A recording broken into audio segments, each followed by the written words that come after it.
जय मसीह की। मेरा नाम है पास्टर राजेश केदारी। सबका इस वीडियो में स्वागत हो और यीशु मसीह आपको और आपके फैमिली को आशीष करे। भाई बहनों, ये संदेश बहुत महत्वपूर्ण संदेश है और ये संदेश को जो है आप इसको देख लेना और आप शेयर भी करना, क्योंकि बहुत सारे मसीह भाई बहन इस समस्या से जा रहे हैं।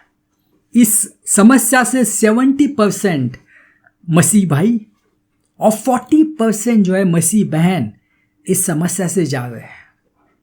तो इसलिए भाइयों बहनों, यह समस्या के ऊपर गौर करना बहुत आवश्यक है और बहुत कम लोग इस समस्या के ऊपर बात करते हैं। मगर हकीकत है कि इतने मसीह भाई बहन जो कलीसिया में जाते हैं इस समस्या से जा रहे हैं। मैं तो दुनिया की बात नहीं कर रहा हूं।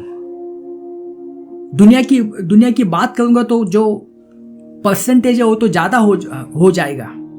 और ये समस्या क्या है? ये समस्या है कि अश्लील चीज़ों को देखना, जिसको कहा जाता है पोर्नोग्राफी। अभी ये समस्या से सब जन जा रहे हैं। उसमें कोई स्पेसिफिक एज ग्रुप नहीं है।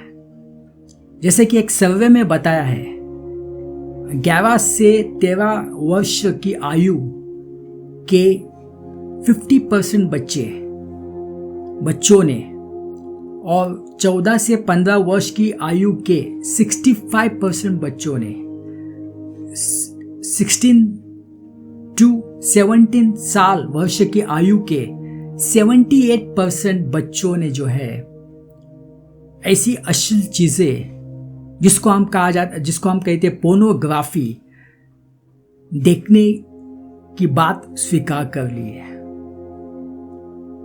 तो भाइयों बहनों, छोटे बच्चे से लेके बूढ़ों तक इसका शिकार हो चुके हैं और ये उनके जीवन को बर्बाद कर रहा है, उनके भविष्य को बर्बाद कर रहा है। और दुख की बात है कि बहुत कम लोग इसके बारे में बात करते हैं। और जैसे मैंने कहा कि ये बात दुनिया की बात नहीं है, मसीह भाई बहन में भी ये समस्या है और कुछ पास्टर्स भी इस समस्या से जुड़ रहे हैं। तो ये बहुत ही सीरियस प्रॉब्लम है, क्योंकि इसे देखने से क्या होगा? जब हम ऐसे गंदी चीजें देखते हैं, ऐसे पॉर्न देखते हैं, जब हम ऐसी चीजें देखते हैं, गंदी चीजें देखते हैं, इंटरनेट पे गंदी चीजें देखते हैं, मोबाइल पे गंदी चीजें देखते हैं, अश्लील चीजें देखते हैं, जिसको कहा जाता है पॉर्न, इससे क्या होता है? इससे हमारे दिल में पाप की शुरुआत हो जाती है। और जब पाप की शुरुआत हो जाती है, दूसरा स्टेप जो होता है वो होता है व्यभिचार।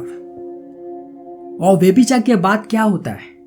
व्यभिचार के बाद जीवन में झूठापन आ जाता है, क्योंकि हम झूठ बोलते रहते हैं।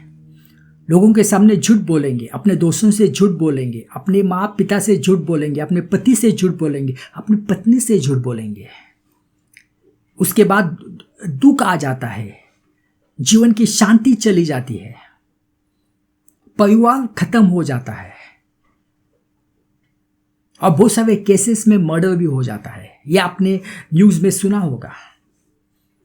तो भाई बहनों, ये बहुत ही सीरियस बात है, क्योंकि जो मैंने आपको बताया 70% मसीह भाई और 40% जो है मसीह बहन इस समस्या से जा रहे, वो डेंजर जोन में है।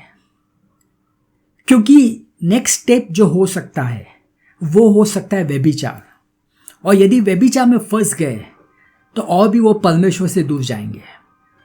और जैसे कि आप बाइबल कहते हैं कि जो व्यभिचार होता है, जो व्यभिचारी होता है, वह स्वर्ग में प्रवेश नहीं कर सकता है। प्रकाशित वाक्य 21:8 में लिखा है। कुरिन्थियों में भी लिखा है कि जो व्यभिचारी होता है वो परमेश्वर का राज्य में जा नहीं सकता है। तो भाइयों बहनों, ये बहुत ही सीरियस इश्यू है, क्योंकि यदि हम ऐसे गलत चीजों को देखेंगे तो दिल में जो है पाप की शुरुआत हो जाती है। और जब पाप की शुरुआत हो जाती है, व्यभिचार आ जाता है। यीशु मसीह जो है क्या कहते हैं इसके बारे में वो हम अभी देखते हैं। मत्ती 5:27-28, तू व्यभिचार न करना, परंतु मैं तुमसे कहता कि जो कि किसी स्त्री को वासना की दृष्टि से देखता है वह अपने मन में उसके साथ पहले ही व्यभिचार कर चुका है। दुनिया कहती चलता है कुछ नहीं होता है देखने से, और बहुत सारे लोग ये भी कहते क्या होता है, देखिएगा तो क्या होता है। मगर यीशु मसीह कहते जब आपने किसी स्त्री को गलत वासना की दृष्टि से देखा या तो किसी पुरुष को वासना की दृष्टि से देखा, आपने व्यभिचार किया है। ये यीशु मसीह कह रहे हैं। इसलिए भाइयों बहनों, ऐसी चीजों को हमें देखना नहीं चाहिए। अगर हमारे सामने ऐसी चीजें आ जाती है तो उसको देखना नहीं चाहिए। अगर आपको लगता है कि ये मूवीज में ऐसी चीजें बहुत है, उस मूवीज को नहीं देखना चाहिए। आपको लगता है कि एक टेलीविजन प्रोग्राम पे ऐसे बहुत सारी चीजें आती है तो देखना नहीं चाहिए, और बहुत सावधान रहना चाहिए जब आप मोबाइल पे इंस्टाग्राम या फेसबुक पे या यूट्यूब में अलग अलग चीजें देखते हैं तब, क्योंकि इससे क्या होने वाला है, पाप की शुरुआत होने वाली है। और बाइबल कहते हैं कि आपने, यीशु मसीह कहते हैं कि आपने पहले से व्यभिचार कर चुके हैं।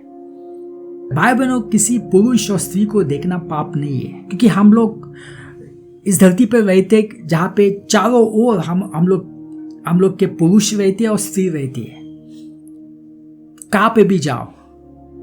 मगर जब वासना से हम देखते हैं तो वो गलत बात है, क्योंकि जब आप देखेंगे तो आपने ऑलरेडी व्यभिचार किया है। मगर क्या होगा, इससे पाप की शुरुआत हो जाएगी, और दूसरा स्टेप होगा कि आप व्यभिचार में फंस जाएंगे। और एक दफा फंस गए भाई बहनों, आपका जीवन बर्बाद हो जाएगा। ये धरती का जीवन भी बर्बाद हो जाएगा, फिर ऊपर का भी जीवन जो है बर्बाद हो जाएगा, क्योंकि आप सीधा नरक में जाएंगे। बाइबल कहता है कि जो व्यभिचार है वो स्वर्ग में जा नहीं सकता है। इसलिए भाइयों बहनों, यदि आप इस चीज में है तो आपको पश्चाताप करने की आवश्यकता है। और आज का दिन हम लोग के लिए पश्चाताप का दिन है। दूसरा शमूएल 11:2 में हम पढ़ते हैं, एक संध्या को दाऊद अपने बिस्तर से उठकर राजमहल की छत पर टहल रहा था। वहां से उसने एक स्त्री को स्नान करते हुए देखा। वह स्त्री बहुत सुंदर थी। भाई बहनों, यहाँ पे क्या हुआ? यहाँ पे पहला दाऊद ने जो है उस स्त्री को देखा, और जैसे मैंने कहा देखना पाप ने, बगैर उसने वासना से देखा, वहां पे गलती हो गई। तो उसके मन में जो है पाप की शुरुआत हो गई। और इसके बाद क्या हुआ? इसके बाद हुआ व्यभिचार, उसके बाद हो गया छल, और लास्ट क्या हुआ? हत्या। भाई बहनों, ये हम एक साइकिल रहता है, पहला व्यभिचार, उसके बाद छल और हत्या। तो बहुत ही आवश्यक है भाइयों बहनों कि जो हम देखते हैं, जो हमारी आंखें देखते हैं, वो सही चीजें देखनी चाहिए। याकूब 1:15 में लिखा है, फिर जब अभिलाषा गर्भवती होती है तो पाप को जन्म देती है, और पाप जब बढ़ जाता है तो मृत्यु उत्पन्न करता है। भाई बहनों, यहाँ पे क्या लिखा है? अभिलाषा गर्भवती होती है, यानी जब वासना गर्भवती होती है, जब ऐसे सारी चीजों को हम देखते हैं, ऐसे अश्लील पोर्नोग्राफी को हम देखते रहते तो क्या हो जाता है? पाप का जन्म हो जाता है, और जब वो बढ़ जाता है तो मृत्यु उत्पन्न करता है। इसलिए भाई, बहुत सारे लोगों का जीवन आज इस पाप के वजह से बर्बाद हो चुका है। इस पाप से उनके जीवन से खुशियां चली गई है। जीवन में जो है वो अंधेरा छा गया है, वो आगे देख नहीं सकते। इसलिए यदि आज आप इसमें है तो आपको पश्चाताप करना बहुत आवश्यक है, नहीं तो वो आपको जीवन को बर्बाद कर देगा और आपको नरक की आग में डाल देगा। अय्यूब 31:1 में क्या लिखा है? मैं अपनी आंखों के साथ वाचा बांधी है, कि मैं किसी युवती को वासना की दृष्टि से नहीं देखूंगा। भाई बहनों, यहाँ पे अय्यूब क्या कहता है? मैंने अपने आंखों से वाचा बांधी है कि मैं किसी युवती को वासना की दृष्टि से नहीं देखूंगा। भाई बहनों, हमें भी जो है हमारे आंखों के साथ हमें वाचा बांधनी है कि मैं भी किसी पुरुष और स्त्री को जो है वो वासना की दृष्टि से नहीं देखूंगा। ये वाचा जो है आज हमें बांधनी है। हमें निर्णय करना है आज। यदि आप संदेश देख रहे हैं और यदि आप इस समस्या से जा रहे हैं तो भाई बहनों, आज ही आपके लिए उद्धार का दिन है। आज ही आपको वाचा बांधनी है कि मैं अभी से ये सब चीज़ों को देखने वाला नहीं हूँ। किसी को भी मैं वासना की दृष्टि से नहीं देखने वाला हूँ। हालेलुया। रोमियो 6:14-23 में हम पढ़ते हैं, क्योंकि पाप का तुम पर प्रभुत्व न होगा, क्योंकि तुम व्यवस्था के अधीन नहीं परंतु अनुग्रह के अधीन हो। तो भाई बहनों, ये बहुत ही आवश्यक है, क्योंकि जैसे मैंने कहा कि बहुत सारे लोग मसीह भाई बहन वो मदद चाहते हैं ताकि वो निकले इस कदस से। उनको मालूम है इसका अंजाम, क्योंकि सब लोग बाइबल पढ़ते हैं, उनको मालूम है अंजाम, पर कैसे निकलेंगे बाहर। वो डिसीजन करते कि कल से नहीं करूँगा, मगर 10 दिन के बाद वापस फंस जाते हैं। और ये जो समस्या होती है कोई बताता नहीं है चर्च में। तो यहाँ पे क्या लिखा है कि जब आप व्यवस्था के अधीन होते हैं तब पाप का तुम पर प्रभुत्व होता है।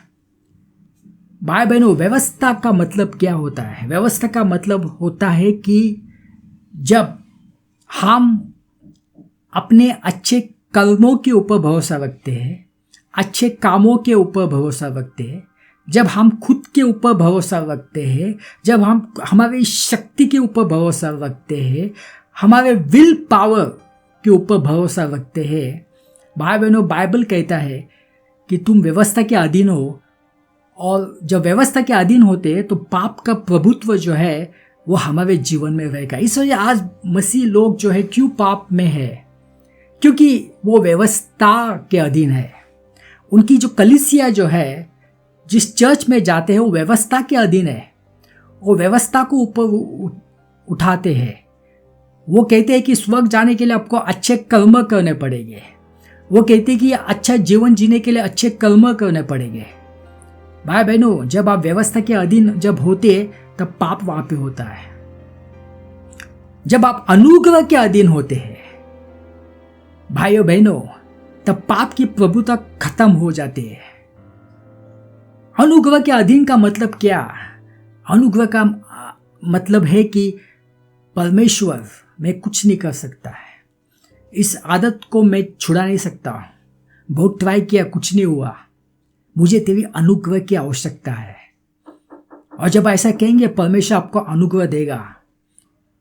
भाइयों बहनों, इसलिए बहुत आवश्यक है कि आप अनुग्रह के अधीन होना। ऐसे संदेश कुछ सुनो जो प्रचारक अनुग्रह के बारे में बता रहा है, न कि वो व्यवस्था के बारे में बता रहा है। ऐसे बहुत सारे हैं जो व्यवस्था के बारे में बताते, आपको ये करना है, आपको वो करना है, ये करना है, वो करना है। कुछ नहीं कर सकते, क्योंकि हम नहीं कर सकते कुछ भी। हम इंसान हैं, हमें परमेश्वर के अनुग्रह की आवश्यकता है, हमें यीशु की आवश्यकता है। हालेलुया। आइए हम प्रार्थना करते। पिता परमेश्वर, धन्यवाद देते हैं समय के लिए। यह सब प्रार्थना यीशु मसीह के नाम से करता हूँ, आमीन।